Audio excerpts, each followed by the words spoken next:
Chapter 13. The High Cost of Getting Even. One night, years ago, as I was traveling through Yellowstone Park, I sat with other tourists on bleachers facing a dense growth of pine and spruce. Presently, the animal which we had been waiting to see, the terror of the forests, the grizzly bear, strode out into the glare of the lights and began devouring the garbage that had been dumped there from the kitchen of one of the park hotels. A forest ranger, Major Martingale, sat on a horse and talked to the excited tourists about bears. He told us that the grizzly bear can whip any other animal in the Western world, with the possible exception of the buffalo and the Kodiak bear. Yet I noticed that night that there was one animal, and only one, that the grizzly permitted to come out of the forest and eat with him under the glare of the lights. A skunk. The grizzly knew that he could liquidate a skunk with one swipe of his mighty paw. Why didn't he do it? Because he had found from experience that it didn't pay. I found that out too. As a farm boy, I trapped four-legged skunks along the hedgerows in Missouri. And as a man, I encountered a few two-legged skunks on the sidewalks of New York. I have found from sad experience that it doesn't pay to stir up either variety. When we hate our enemies, we are giving them power over us. Power over our sleep, our appetites, our blood pressure, our health, and our happiness. Our enemies would dance with joy if only they knew how they were worrying us, lacerating us and getting even with us. Our hate is not hurting them, but our hate is turning our own days and nights into a hellish turmoil. Who do you suppose said this? If selfish people try to take advantage of you, cross them off your list, but don't try to get even. When you try to get even, you hurt yourself more than you hurt the other fellow. Those words sound as if they might have been uttered by some starry-eyed idealist. But they weren't.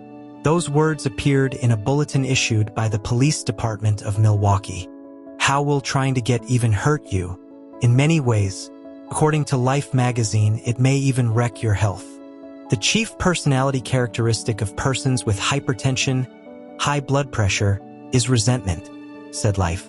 When resentment is chronic hypertension and heart trouble follow. So you see that when Jesus said, "Love your enemies," he was not only preaching sound ethics, he was also preaching 20th century medicine. When he said, "Forgive 70 times 7, Jesus was telling you and me how to keep from having high blood pressure, heart trouble, stomach ulcers, and many other ailments.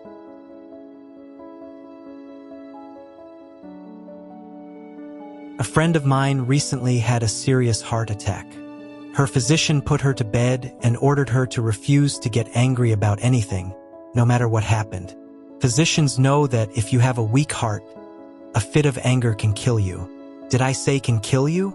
A fit of anger did kill a restaurant owner in Spokane, Washington, a few years ago. I have in front of me now a letter from Jerry Surtute, chief of the police department, Spokane, Washington, saying, "A few years ago, William Walker, a man of 68 who owned a CAF-6 here in Spokane, killed himself by flying into a rage because his cook insisted on drinking coffee out of his saucer. The cafe owner was so indignant that he grabbed a revolver and started to chase the cook and fell dead from heart failure with his hand still gripping the gun. The coroner's report declared that anger had caused the heart failure." When Jesus said, "Love your enemies," he was also telling us how to improve our looks. I know women, and so do you, whose faces have been wrinkled and hardened by hate and disfigured by resentment. All the beauty treatments in Christendom won't improve their looks half so much as would a heart full of forgiveness, tenderness, and love. Hatred destroys our ability to enjoy even our food. The Bible puts it this way: "Better is a dinner of herbs where love is, than a stalled ox and hatred therewith." Wouldn't our enemies rub their hands with glee if they knew that our hate for them was exhausting us, making us tired and nervous, ruining our looks, giving us heart trouble, and probably shortening our lives? Even if we can't love our enemies, let's at least love ourselves. Let's love ourselves so much that we won't permit our enemies to control our happiness, our health, and our looks. As Shakespeare put it, "Heat not a furnace for your foe so hot, that it do singe yourself." When Jesus said that we should forgive our enemies 70 times 7, he was also preaching sound business. For example, I have before me as I write a letter I received from George R.N.A., Fratagata N24, Uppsala, Sweden. 4 years, George R.N.A. was an attorney in Vienna.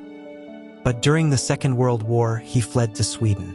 He had no money, needed work badly.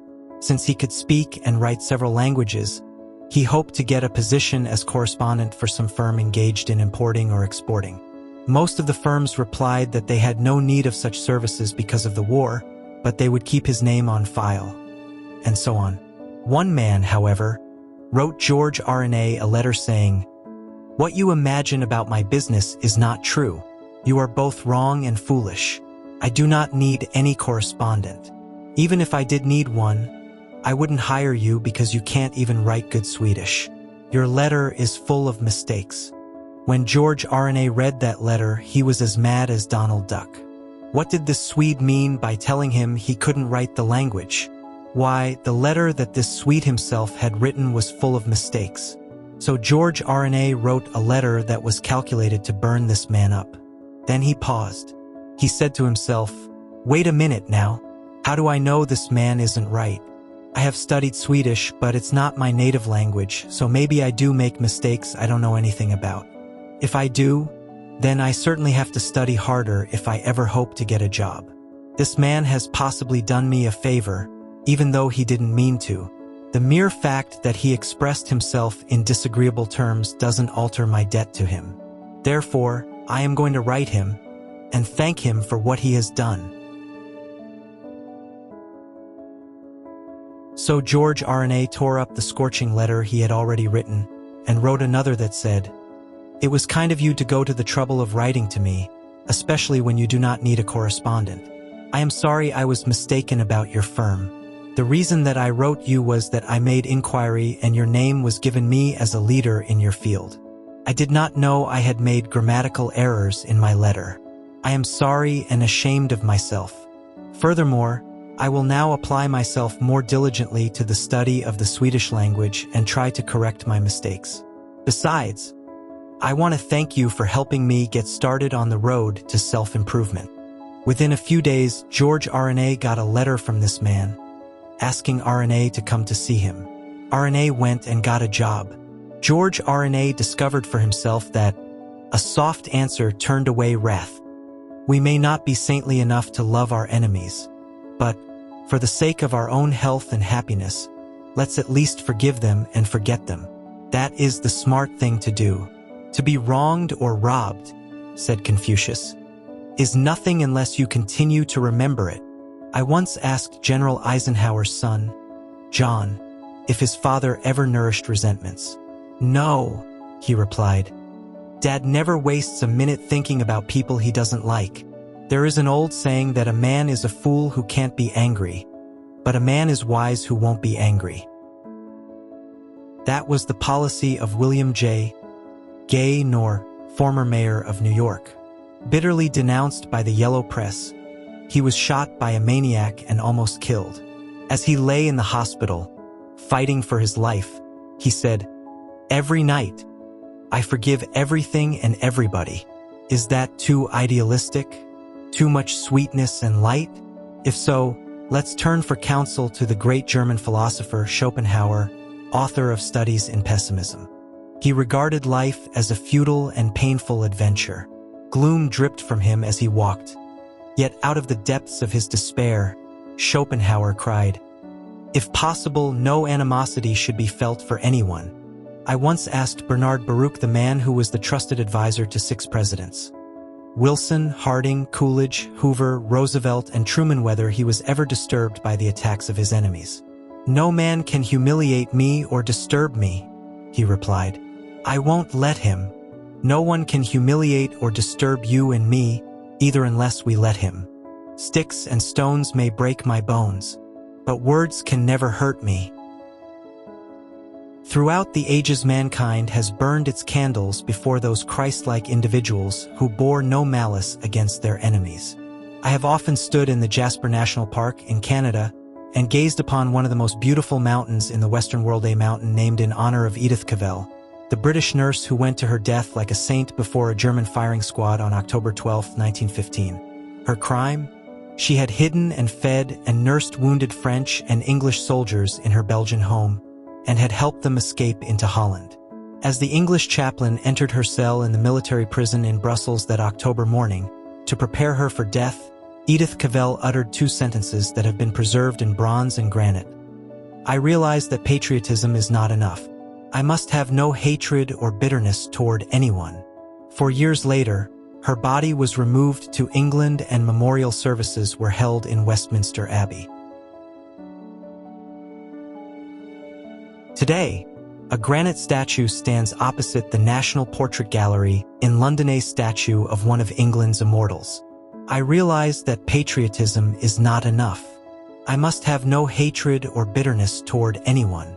One sure way to forgive and forget our enemies is to become absorbed in some cause infinitely bigger than ourselves. Then the insults and the enmities we encounter won't matter because we will be oblivious of everything but our cause.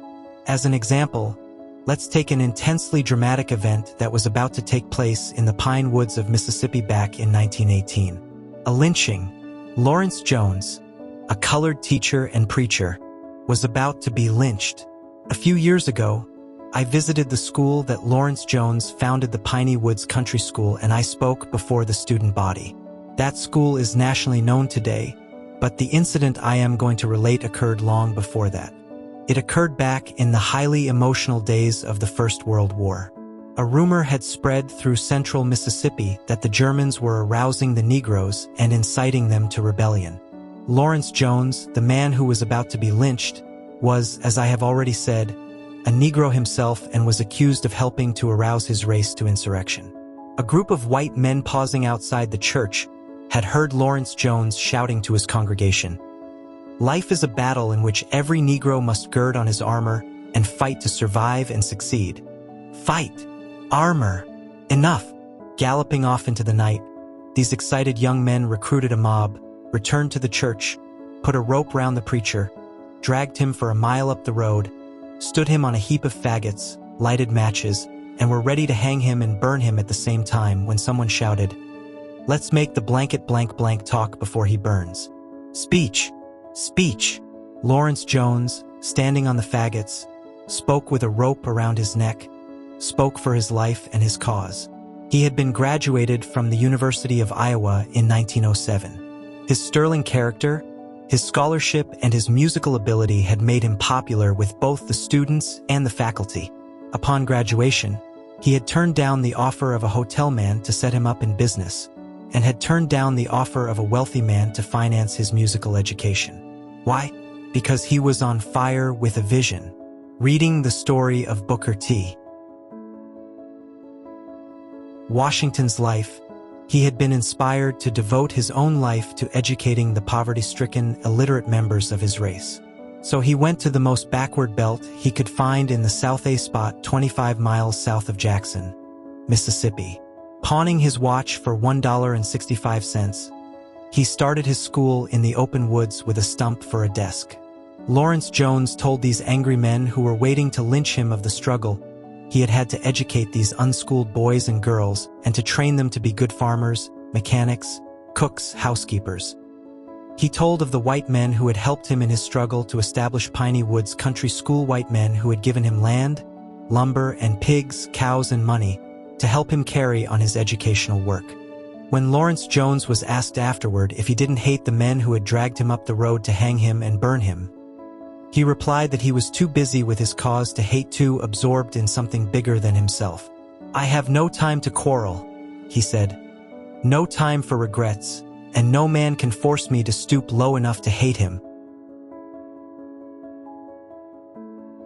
As Lawrence Jones talked with sincere and moving eloquence as he pleaded, not for himself but his cause, the mob began to soften. Finally, an old Confederate veteran in the crowd said, "I believe this boy is telling the truth. I know the white men whose names he has mentioned. He is doing a fine work. We have made a mistake. We ought to help him instead of hang him. The Confederate veteran passed his hat through the crowd and raised a gift of $52.40 from the very men who had gathered there to hang the founder of Piney Woods Country School. The man who said, "I have no time to quarrel, no time for regrets, and no man can force me to stoop low enough to hate him." Epictetus pointed out 19 centuries ago that we reap what we sow and that somehow fate almost always makes us pay for our malefactions. "In the long run," said Epictetus, "every man will pay the penalty for his own misdeeds. The man who remembers this will be angry with no one, indignant with no one, revile no one, blame no one, offend no one, hate no one." Probably no other man in American history was ever more denounced and hated and double-crossed than Lincoln. Yet Lincoln, according to Herndon's classic biography, never judged men by his like or dislike for them. If any given act was to be performed, he could understand that his enemy could do it just as well as anyone. If a man had maligned him or been guilty of personal ill-treatment, and was the fittest man for the place, Lincoln would give him that place, just as soon as he would give it to a friend. I do not think he ever removed a man because he was his enemy or because he disliked him. Lincoln was denounced and insulted by some of the very men he had appointed to positions of high power, men like McClellan, Seward, Stanton, and Chase. Yet Lincoln believed, according to Herndon, his law partner, that no man was to be eulogized for what he did, or censured for what he did or did not do. Because all of us are the children of conditions, of circumstances, of environment, of education, of acquired habits, and of heredity molding men as they are and will forever be. Perhaps Lincoln was right. If you and I had inherited the same physical, mental, and emotional characteristics that our enemies have inherited, and if life had done to us what it has done to them, we would act exactly as they do. We couldn't possibly do anything else.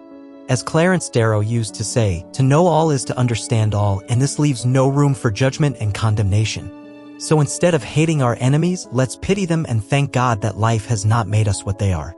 Instead of heaping condemnation and revenge upon our enemies, let's give them our understanding, our sympathy, our help, our forgiveness, and our prayers. I was brought up in a family which read the scriptures or repeated a verse from the Bible each night and then knelt down and said family prayers. I can still hear my father in a lonely Missouri farmhouse repeating those words of Jesus, words that will continue to be repeated as long as man cherishes his ideals. Love your enemies, bless them that curse you, do good to them that hate you, and pray for them which despitefully use you and persecute you. My father tried to live those words of Jesus, and they gave him an inner peace that the captains and the kings of earth have often sought for in vain. To cultivate a mental attitude that will bring you peace and happiness, remember that rule 2 is, let's never try to get even with our enemies, because if we do, we will hurt ourselves far more than we hurt them. Let's do as General Eisenhower does. Let's never waste a minute thinking about people we don't like. Chapter complete. Knowledge gained 100%.